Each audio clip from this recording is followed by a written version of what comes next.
Assalamu alaikum YouTube family. How are you? I hope you all are good by the grace of Almighty Allah. आज हम जिस topic को discuss करने जा रहे हैं उसके बारे में एक बात मैं कहना चाहूँगी कि बाज़ फीमेल्स जो हैं वो या तो इसके बारे में पूरी नॉलेज नहीं रखती, जिसकी वजह से वो इस चीज़ को जो है निगलेक्ट कर देती हैं, या फिर आधी अधूरी नॉलेज लेकर जो है बहुत ज़्यादा वरी हो जाती हैं, परेशान हो जाती हैं।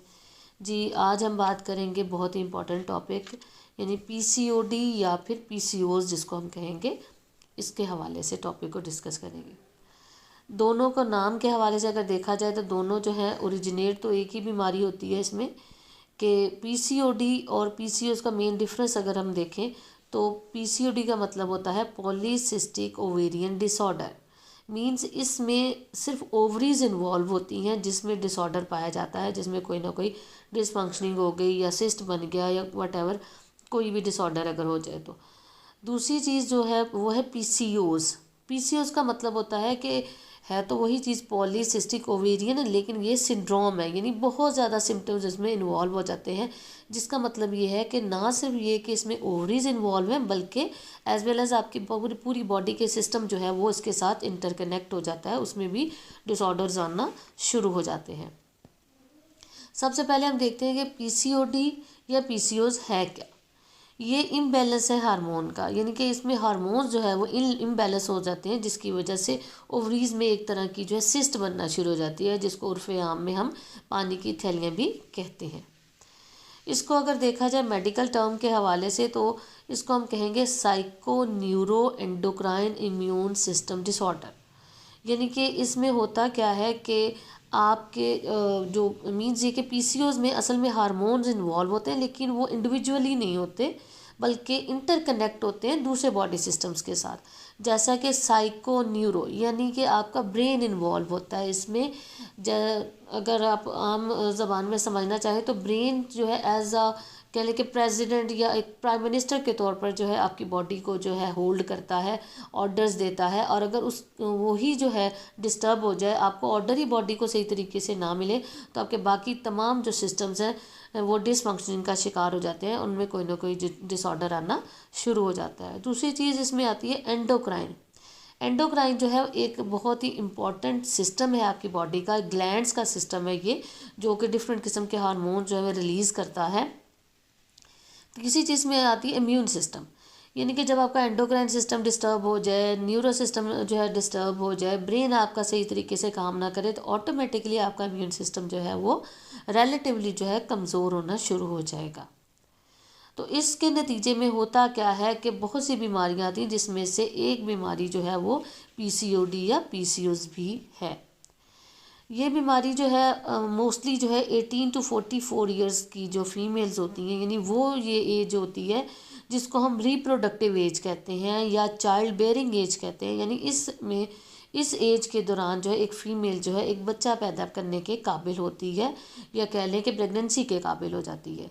तो इस दौरान जो है जिसको कह लें कि हार्मोन्स का इम्बैलेंस होता है, चाहे वो पुबर्टी की एज हो या मीनोपॉज से पहले की एज हो, इस दौरान अगर कोई डिस्टर्बेंस होती है हार्मोन्स में, तो उसमें होता क्या है कि ओवरीज के अंदर पानी की छोटी छोटी थैलियाँ यानी सिस्ट बन जाती हैं।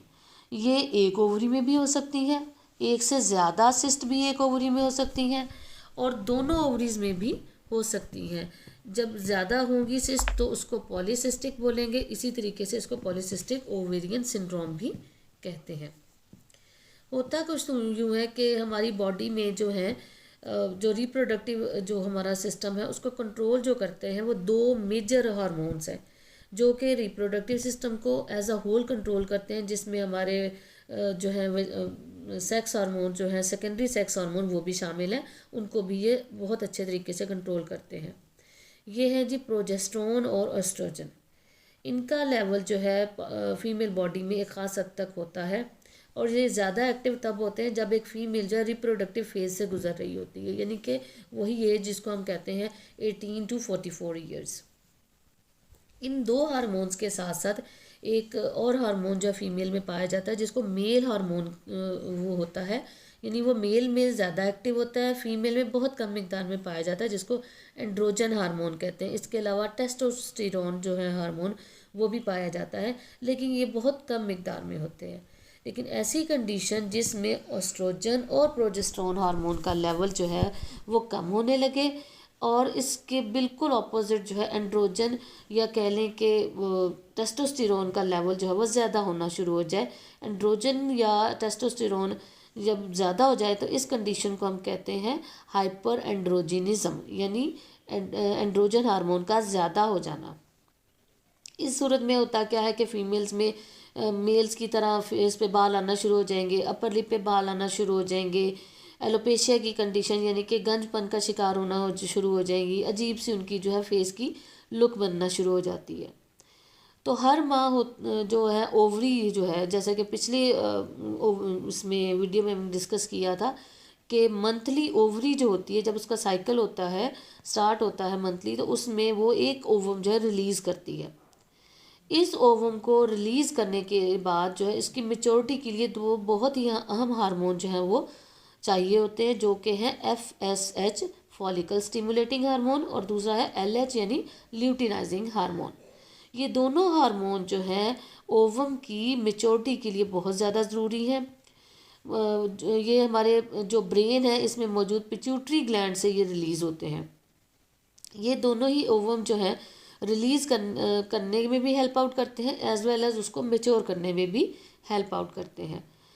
और अगर देखा जाए जब बॉडी के अंदर जो है एस्ट्रोजन और प्रोजेस्टेरोन लेवल कम हो और एंड्रोजन लेवल जो है वो इंक्रीज़ होना शुरू हो जाए, तो ऐसी सूरत में ओवल्यूशन प्रोसेस नहीं हो पाता, यानी जो मेच्योरिटी होती है ओवम की वो नहीं हो पाती।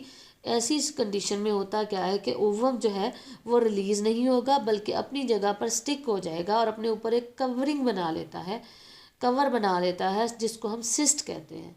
और जब ये सिस्ट बन जाता है तो उसको हम वहीं पे वो ग्रो करना शुरू कर देता है।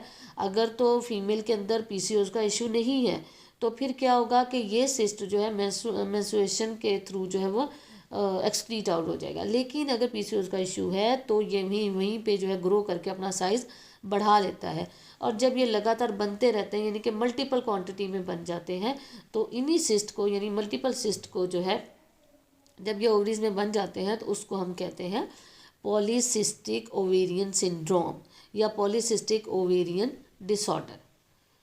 जी, इसमें जो होते हैं ये बेसिकली होते तो इमेच्योर फॉलिकल्स हैं। फॉलिकल्स वो चीज़ होती है जो कह लें कि आगे चल के जिसने ओवम बनना होता है, आगे चल के जो फीटस बनना होता है, तो इमेच्योर फॉलिकल्स होते हैं।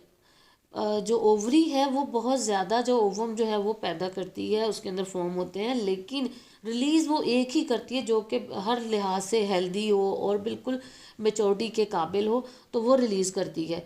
तो इसलिए इमेच्योर फॉलिकल जो होता है वही आगे चल के जो है वो पॉलीसिस्टिक ओवेरियन सिंड्रोम का बायस बनता है।